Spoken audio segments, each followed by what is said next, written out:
Hey guys, welcome back to Dominate Fishing. I'm Dan Meyer, and in today's video we're going to be talking about shore fishing for crappies and how to use bobbers to catch more fish. And we're going to be talking about what bobbers I like to use and when I like to use them, because a lot of times when you're fishing from shore, there's a lot of different situations that you're going to be fishing, but in most of them using a bobber is going to help you catch more fish. So in today's video we're going to be talking about some of these specific situations where you can find crappies from shore and catch them, and then what bobber that I like to use to help me catch more fish. So one of the first situations that you can find yourself in when you're crappie fishing from shore is fishing something like a river or anywhere where there's a lot of down timber, in the water. So if like you're fishing a river, a lot of times, there's current which cools the water down. It also oxygenates the water, which brings bait fish in, and the crappies will come in there to chase these bait fish.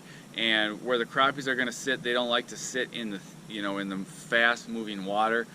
They like to sit in places like down trees that provide current breaks, or even if you're fishing a slow moving stream, the crappies, just like in lakes, they like to get up into that timber and sit. So when you're fishing a situation like this where you're fishing a lot of snaggy stuff, I like to use just the standard old bobber. Everybody's got them, they've seen them. It looks just like this. Here's some different sizes. Here's the a big one, a medium-sized one. If you're fishing clear water, the fish really can see. I'll even go down to a really small bobber. Sometimes if you're not getting hits, going to the smaller bobber is going to get you more bites. It's just they don't like seeing the the bobber up there. Doesn't make as big of a deal a lot of times in rivers as it does in lakes. Sometimes it does. I like to have this smaller bobber with me. But if you're fishing from shore and you get snagged, a lot of times you're not getting that snag off. You're going to have to break your rig, which in turn you're probably going to lose your bobber. So I don't want to be losing an expensive bobber every time I break off. So I just fish the standard bobber in that situation. Also, if you're if you're fishing on a dock and you're fishing shallow water over some weeds, you can use the standard bobber. Anytime you're fishing less than 4 or 5 feet, you can use this bobber. But if you're fishing 5 feet or more, it's too hard to cast with this bobber on, because you can't reel up close enough to your lure to really whip it out there with this big bobber.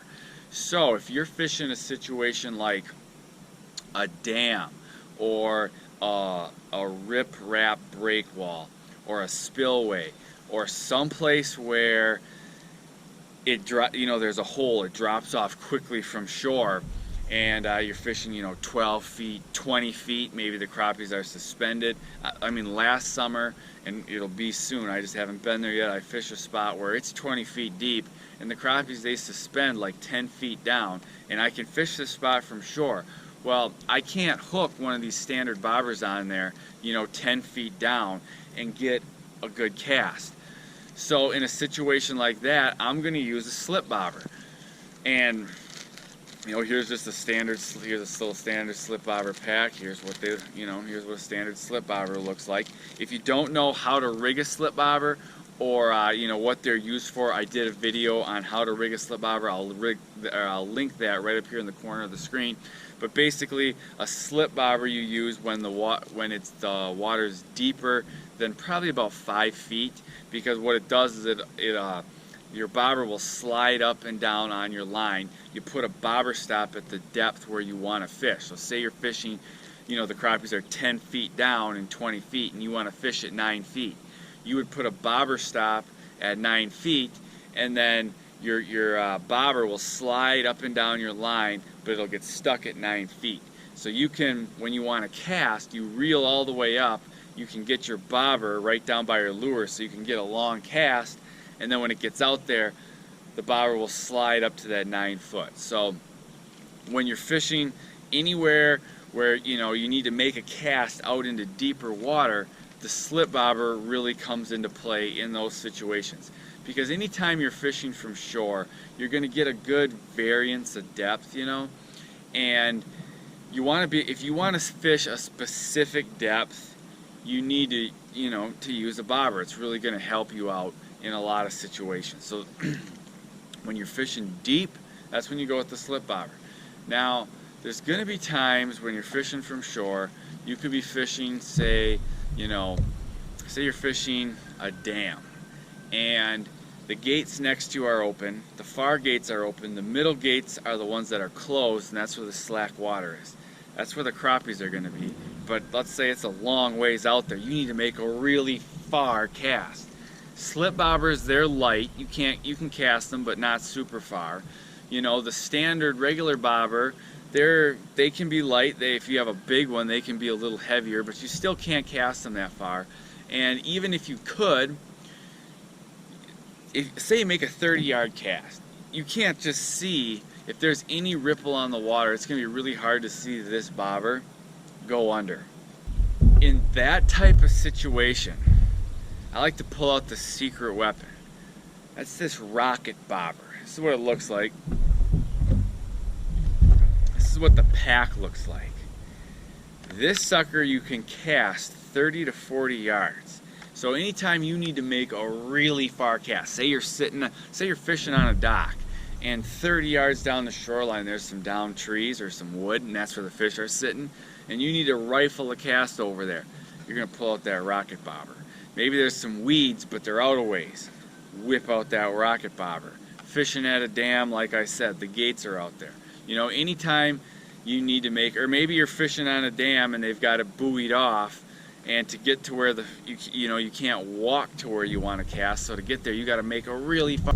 That's why I'm going to use this rocket bobber.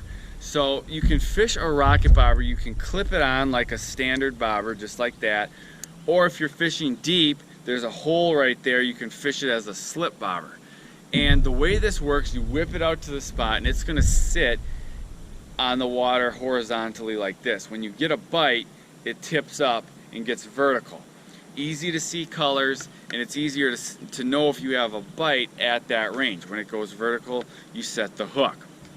So this is kind of my secret weapon from shore fishing when I got to make a far cast. So those are, the bobbers that I'm going to use most of the time, and when I'm going to use them. I'm going to go, if I'm fishing shallow, if I'm fishing snags, I'm just going to use the standard bobber.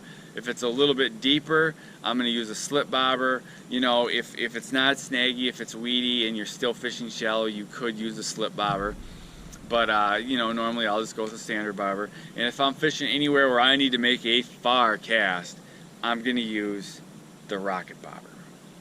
So, and like I said before, a lot of times when you're fishing from shore, like let's say you're casting at some down trees. The only time your bait is in the strike zone really is when it's right up next to those down trees, because most of the time the crappies, they'll be right in the trees. Sometimes they'll be suspended just a hair off, but most of the time they're right in the tree. So when you're right up by the tree, you're in the strike zone. As soon as you bring that lure back, you're out of the strike zone. So you want to use a bobber so you can cast it up there and leave it there.